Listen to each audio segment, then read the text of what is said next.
Good morning children. कक्षा तीसरी के सभी बच्चों का हिंदी व्याकरण क्लास में स्वागत है। बच्चों, आज मैं आपको विवा हिंदी व्याकरण बुक पाठ 2 वर्ण करवाऊंगी। सब बच्चे मेरे साथ बच्चों अपनी विवा हिंदी व्याकरण बुक निकाले बच्चों।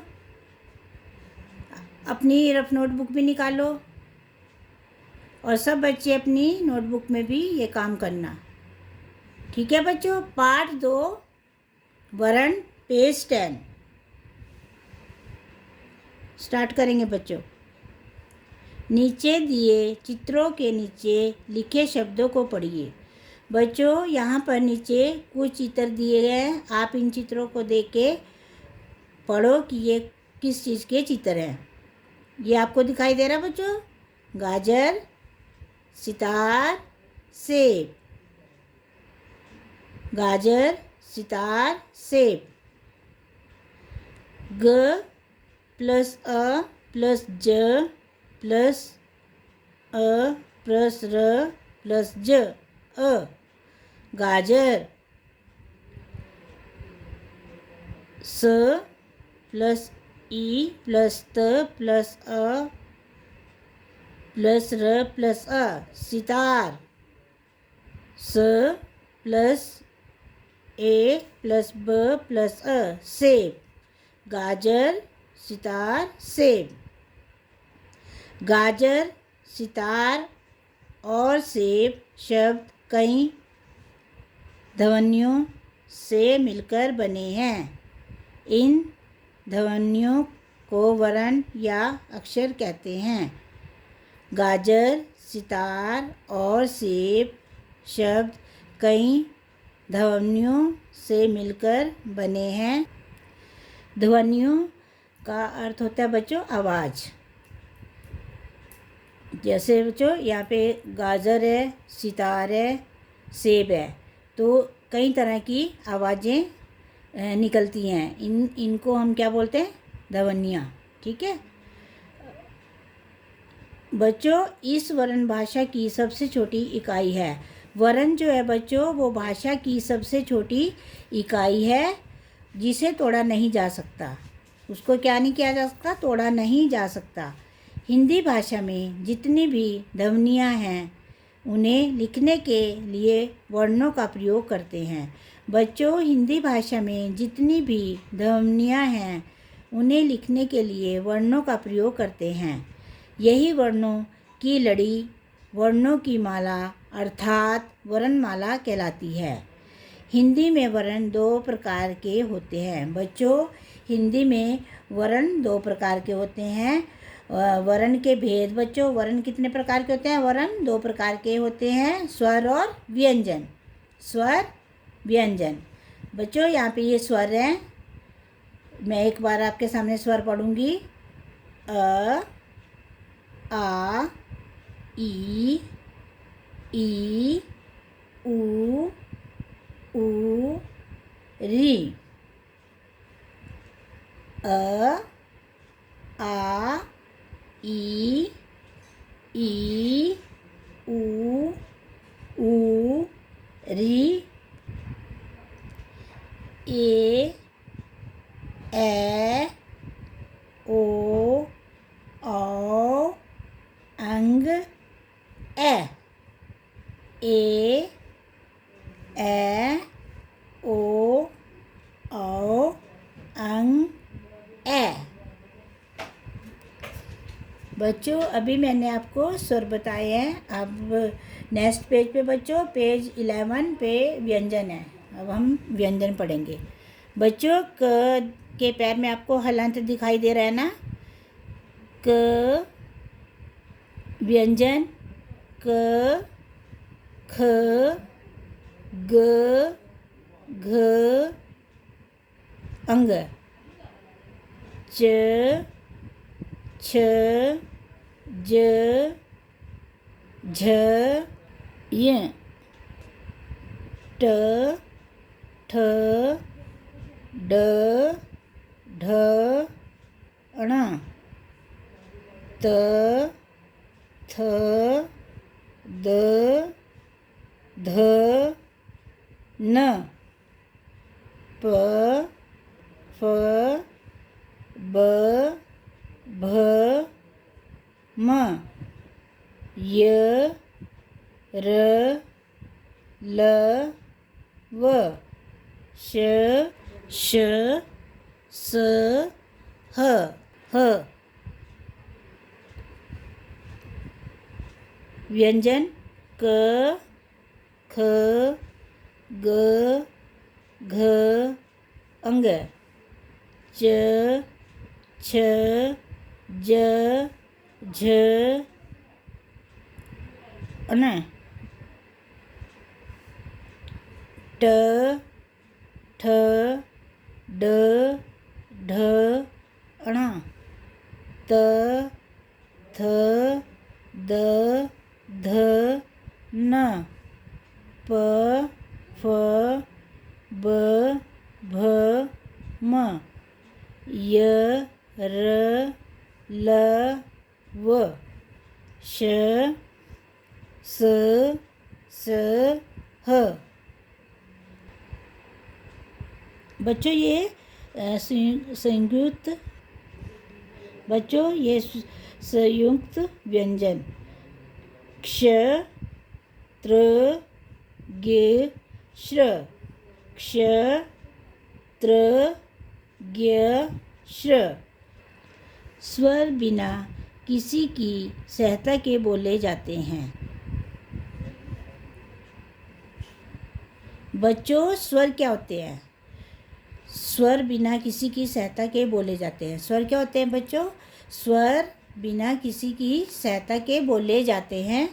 और स्वर की संख्या कितनी होती है बच्चों? स्वरों की संख्या 11 होती हैं। कितनी होती है स्वरों की संख्या? 11 होती है। स्वरों की मात्राएं होती हैं स्वरों की मात्राएं होती हैं।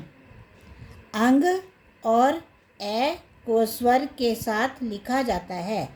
अंग और ए को स्वर के साथ लिखा जाता है, परंतु ये ना स्वर हैं ना व्यंजन। अंग अंग का प्रयोग बच्चों हम करते हैं। अंग का प्रयोग किसी वर्ण के ऊपर अनुस्वार अंग की ये बिंदी देख रहे हो बच्चों के रूप में होता है। जैसे अंगूर, संसार। आ के ऊपर आप बिंदी देख रहे हो ना, अंग अंगूर संसार। ए होता है बच्चों, ये जो आपको दो बिंदियाँ दिखाई दे रही हैं, आहा, ये जो डॉट देख रहे हो बच्चों, ये बिंदियाँ देख रहे हो, ये आहा की हैं। किसी भी व्यंजन के बाद लगा हो तो इसका उच्चारण आहा होता है। इसे विसर्ग भी कहते हैं, जैसे प्रत्यय अतः। विसर्ग किसे कहते हैं बच्चों? ये जो आप दो बिंदियाँ दिखाई दे रही हैं आपको आहा की, किसी भी व्यंजन के बाद लगा हो तो इसका उच्चारण आहा होता है। इसे विसर्ग भी कहते हैं, जैसे प्रत्यय अतः। बच्चों ये प्रत्यय के बीच दो बिंदियाँ लगी हैं, अतः के पीछे बिंदियाँ लगी हैं, इसको क्या कहते हैं? विसर्ग कहते हैं। क्या कहते हैं बच्चों इसको? विसर्ग। व्यंजन स्वरों की सहायता से बोले जाते हैं। इनकी संख्या 33 है। व्यंजन स्वरों की सहायता से बोले जाते हैं। बच्चों व्यंजनों की संख्या कितनी होती है? व्यंजनों की संख्या 33 है। व्यंजनों को स्वरों की सहायता के बिना बोला नहीं जा सकता। व्यंजन जो है बच्चों वो स्वरों की सहायता के बिना बोला नहीं जा सकता। यह दर्शाने के लिए व्यंजन के नीचे एक तिरछी रेखा लगा दी जाती है। ये तिरछी रेखा देख रहे हो बच्चों, इसको हलंत कहते हैं। इसको क्या कहते हैं बच्चों? तिरछी रेखा। ये जो आप तिरछी रेखा देख रहे हो इसको हलंत कहते हैं। रेखा लगा दी जाती है, इसे हलंत कहते हैं।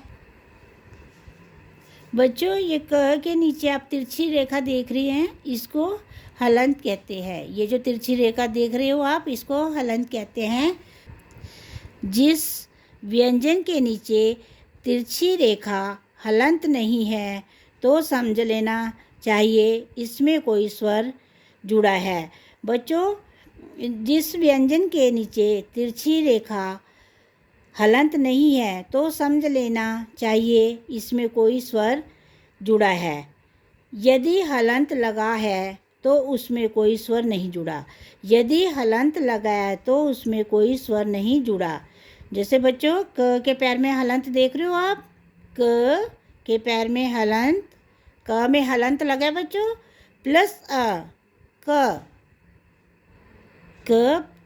में हलंत प्लस ई, की, क प्लस उ, कु, क प्लस री, क्री, क प्लस ए, के, क प्लस ओ, को।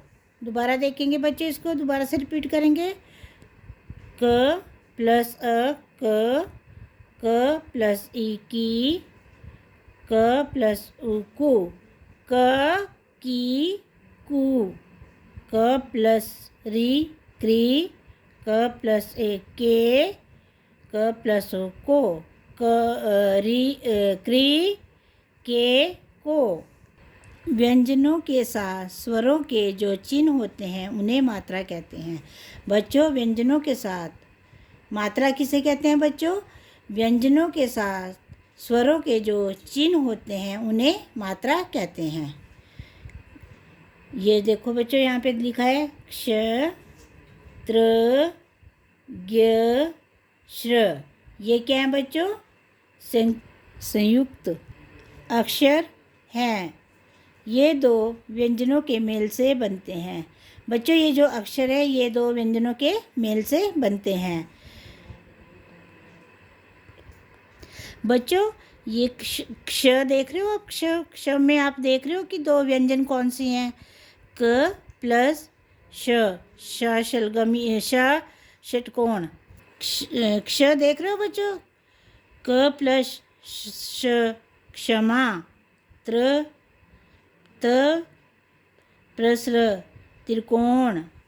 ज प्लस य,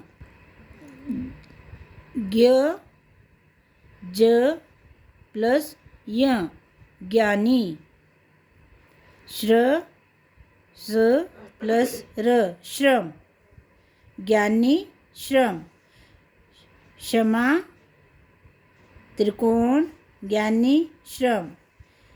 हिंदी शब्दों के ऊपर हमेशा रेखा लगाई जाती है, इसे शिरोरेखा कहते हैं, अर्थात सिर पर रेखा। हिंदी शब्दों के ऊपर हमेशा रेखा लगाई जाती है, इसे शिरोरेखा कहते हैं, अर्थात सिर पर रेखा। जो ये पर देख रहे हो आप, पर के ऊपर ऐसे रेखा लगी ना, इसको बोलते हैं शिरोरेखा। क्या बोलते हैं बच्चों? शिरोरेखा, अर्थात सिर पर रेखा। अब तक हमने सीखा है बच्चों, अभी तक हमने ये सीखा है भाषा की सबसे छोटी इकाई वर्ण है। भाषा की जो सबसे छोटी इकाई है उसे वर्ण है। वर्ण दो प्रकार के हैं। वर्ण कितने प्रकार के हैं? वर्ण दो प्रकार के हैं, स्वर और व्यंजन। स्वर कितने हैं बच्चों? स्वर 11 हैं तथा व्यंजनों की संख्या 33 है। स्वरों की मात्राएं होती हैं। स्वरों की क्या होती हैं बच्चों? मात्राएं होती हैं। बच्चों सब बच्चे ये काम अपनी रफ नोटबुक में करेंगे पहले, फिर इसको आप फेयर नोटबुक में करेंगे, इसको लर्न करेंगे अच्छे से। और बच्चों इसका अभ्यास कार्य मैं आपको बाद में करवाऊंगी, वैसे आप घर पे अपनी बुक में अभ्यास कार्य कर सकते हो। अभी तक मेरे साथ बने रहने के लिए आप सभी बच्चों का धन्यवाद।